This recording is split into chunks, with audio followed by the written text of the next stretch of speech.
trillions will flow through cryptos like Stellar Xlm, and Zioncoins will benefit. It's just a matter of time.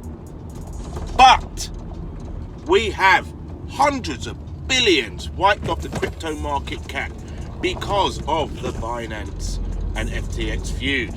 What is going on? What is the latest in this turn of events? And where are we going next? How is this all affecting Stellar Xlm? Well, before I answer that question, please like, subscribe, because it helps with the YouTube algorithm and we can keep delivering content like this to you more frequently. Now, moving forward, CZ Binance has openly said now that they don't want to acquire FTX. I believe FTX is way over too leveraged. It's not going to be a viable move for Binance to make. So therefore, they're not going to be able to save the company. FTX was really moving in a good direction for the crypto industry, and it's such a shame that this has really happened. But it just goes to show, what some of these people are like when they get over leveraged. And I'm talking about SBF himself, because one minute he's saying that, you shouldn't be over leveraged and this is what the bankers were doing, and actually he was doing exactly the same thing himself. And CZ Binance had come out and claimed that actually Bankman was really trying to create regulations that hinders everybody else in the game but FTX. I mean, sort of shut the door behind you kind of thing. That's just crazy when you think about it. Turns out that he was a bad apple, the way it looks at the moment, And then you got Joel Katz over on Twitter saying, if you don't know who Joel Katz is, he's the sort of COO of Ripple. And he's saying, you shouldn't really feel bad for this guy because, he's sitting on all your money. And that's just a fact, really. Billions of it. So, it's kind of hard to feel bad for him right now because he's been so two-faced. That's just not cool, man. You can't get away with that. So, really, we should sort of, thank CZ Binance. And what you need to understand here is cryptos, yes, you can use leverage, but you shouldn't have to. Why? Why use leverage? I mean, okay, I know that's some crypto businesses' models, but the whole point of crypto, let's just go back to basics, Bitcoin, okay? It is not infinite. There's not an infinite amount of, Bitcoin you can print. There's only 21 million, okay? There's only 21 million. Let's compare that to fiat currencies. You can print and print and print and print. Like the dollar. Print and print and print and print trillions, yeah? And when you do that, you devalue that currency. With Bitcoin, there's only 21 million, okay? And the more people that will find a use case for it, and this applies to all cryptos, the more it will be valued. Like gold, there's only so much gold.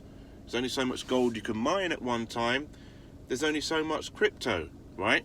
In some cases, there's abundance of crypto. But really, going back to the leverage scenario, is that, the big banks were over leveraging themselves when you think about it. Yeah? And because of that, they may not even known how much leverage they've been exposed to. Oftentimes there's only just a handful of people, in an office that knows what the actual exposure is, what the risk is to their balance sheet. And, if you don't know 100% what the implications are of that amount of exposure, you shouldn't be exposed at all. You need to know with 100% certainty what exposure you have and what scenarios could play out. And that is why CZ from Binance does not overexpose. Well, he claims that he doesn't. He claims that he doesn't use leverage, and he has enough reserve capital for fallouts like this, right? And in some ways, I kind of believe him, because really that is Stellar's whole ethos as well.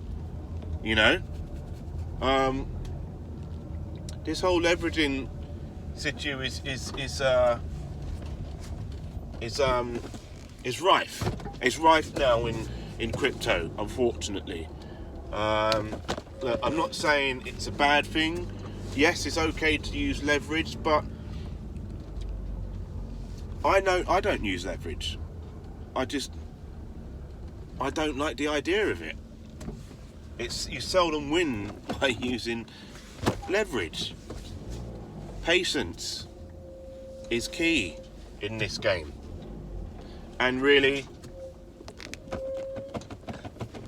this is, I think, what companies have a problem with. They get pushed to meet these targets, and the quickest way to do these things is by borrowing money. Robbing from Peter to pay Paul. I was just listening to a conversation the other day someone was having about a friend and them getting funding for their company from a VC, and this funding was basically going to pay for the funding they got from a previous VC.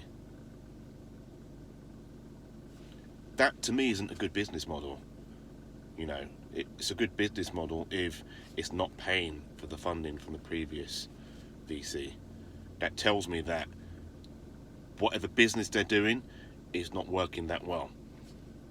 I want to know about, yes, okay, you're getting funding from a VC to affect another branch of the company, not pay for the previous funding. No, not a good business model in my opinion. With that said, I digress. It seems that Sam Bankman-Fried from FTX was using the FTX token for collateral, okay, and was doing buybacks, to keep some being a market maker for that FTX token, and where they own 90% of that token, yeah, and basically keeping it, controlling the market so they can control the price of it.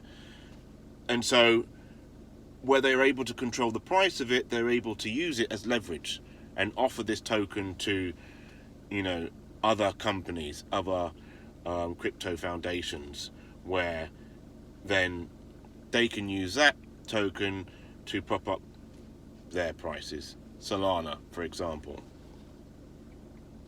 And so when the bottom falls out of that, or when something happens like CZ stating that, no, actually, we don't like the idea of this, your token doesn't look like it's doing anything, you own 90% of it, you should by now be at least down to 50%, like Stellar, for example, maybe at least 50% of Stellar's tokens are circulating.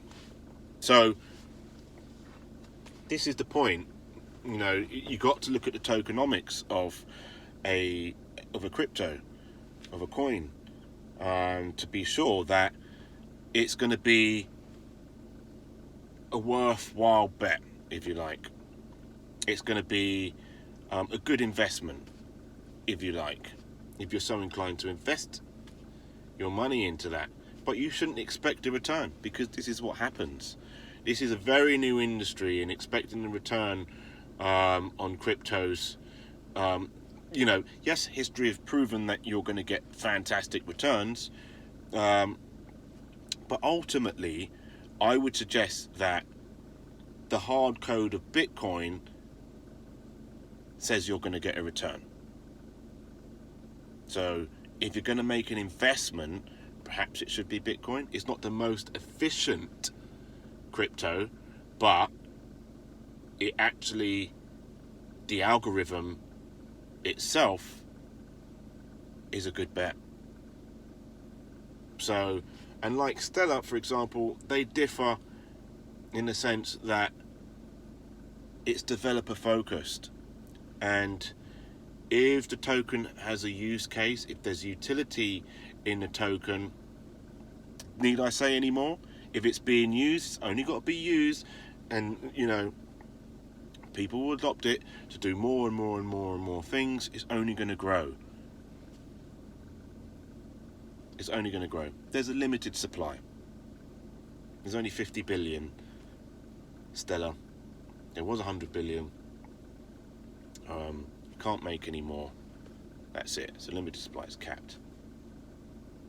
So similar to Bitcoin, but use cases far outreach Bitcoin. In any case, that's my thoughts on Binance and CZ, Sam Bankman-Fried from FTX. I believe he's on the run now, supposedly. You've only got to hit up Twitter to see the carnage and what's going on there. There is blood on the streets. Is it a good time to buy? The dust hasn't settled yet, in my opinion.